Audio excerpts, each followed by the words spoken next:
A Shopify store can get banned for several reasons, and knowing them helps you avoid mistakes that could shut down your business. One of the biggest reasons is selling prohibited products.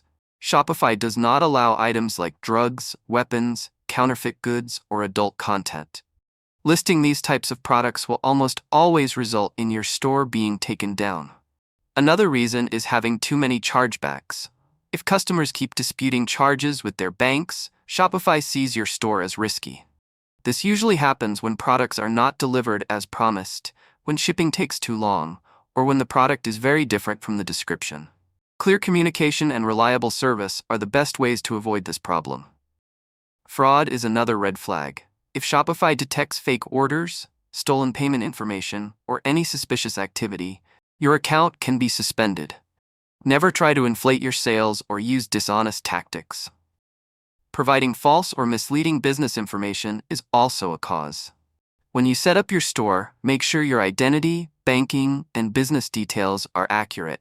Submitting incorrect details can quickly lead to a ban.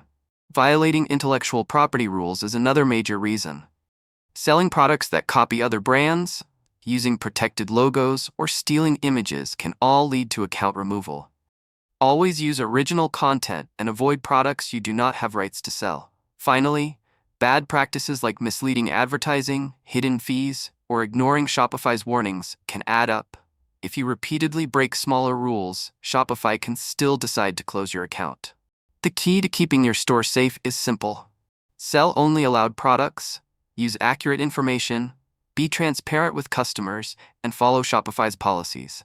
Doing this will help you build a trustworthy store that is not at risk of being banned.